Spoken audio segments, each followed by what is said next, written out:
Olá, queridos alunos! Hoje vamos falar sobre a formação e funcionamento das monarquias europeias. O processo de formação das monarquias nacionais europeias remonta a uma série de mudanças que se iniciaram durante a Baixa Idade Média.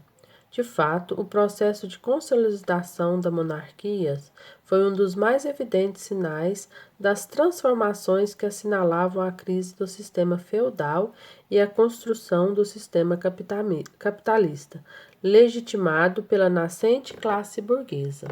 No entanto, mesmo ao surgir nesse contexto de mudanças, as monarquias não simbolizavam necessariamente a crise do poder. Nesse sentido, a constituição das monarquias pode ser compreendida enquanto um processo que conseguiu atender simultaneamente os interesses dos nobres e dos burgueses.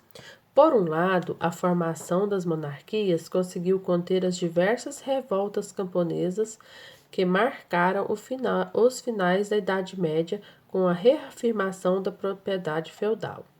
Por outro, essas mesmas monarquias implantaram um processo de padronização fiscal e monetário que atendia a demanda econômica da classe burguesa.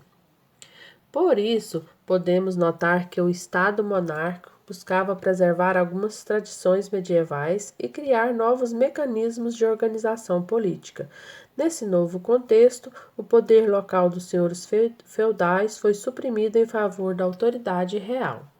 No entanto, os nobres ainda preservavam alguns importantes privilégios, principalmente no que se refere à isenção do pagamento de impostos. Somente os burgueses e a classe campesina estavam sujeitos à cobrança de taxa. Grande parte dos impostos arrecadados era utilizada para organizar os exércitos responsáveis pela contenção dos conflitos internos e a defesa dos interesses políticos da nação contra os demais estados estrangeiros. Nesse sentido, percebemos que a Europa moderna foi marcada por intensos conflitos, onde o controle por territórios instalou sucessivos episódios de guerra. A partir dessa nova demanda, exércitos permanentes foram formados sem a intervenção personalista da classe. No campo econômico, as atividades comerciais tinham um papel fundamental no enriquecimento e consolidação da autoridade real. Por isso, diversos reis ficaram preocupados em adotar medidas que protegessem a economia contra a entrada de produtos estrangeiros, protecionismo e conquistar áreas de exploração colonial, principalmente no continente americano. Dessa forma, podemos ver que o Estado absolutista teve grande papel no desenvolvimento da economia mercantil.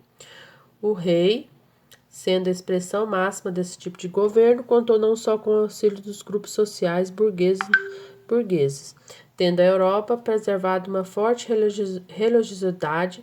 Foi de fundamental importância que a Igreja reafirmasse a consolidação dessa autoridade por meio de justificativas ligadas à vigente fé cristã. Nesse sentido, o rei era muitas vezes representado e idealizado como um dos representantes dos anseios divinos para a nação, sendo esse processo histórico que permeou toda a Europa Ocidental, e a ascensão das autoridades monárquicas foi claramente observada entre os séculos VII e XV. Entre os principais representantes dessa nova experiência política, podemos destacar a formação das monarquias em Portugal, na Espanha, na Inglaterra e na França. O auge desse tipo de governo foi vivido entre os séculos XVI e XVII, mas logo foi desestabilizado pelas críticas e revoluções liberais iniciadas no século seguinte. Então, gente, espero que vocês tenham aprendido um pouquinho, sobre a formação das monarquias nacionais, mas no decorrer da semana e das próximas semanas a gente vai estar trabalhando esse conteúdo.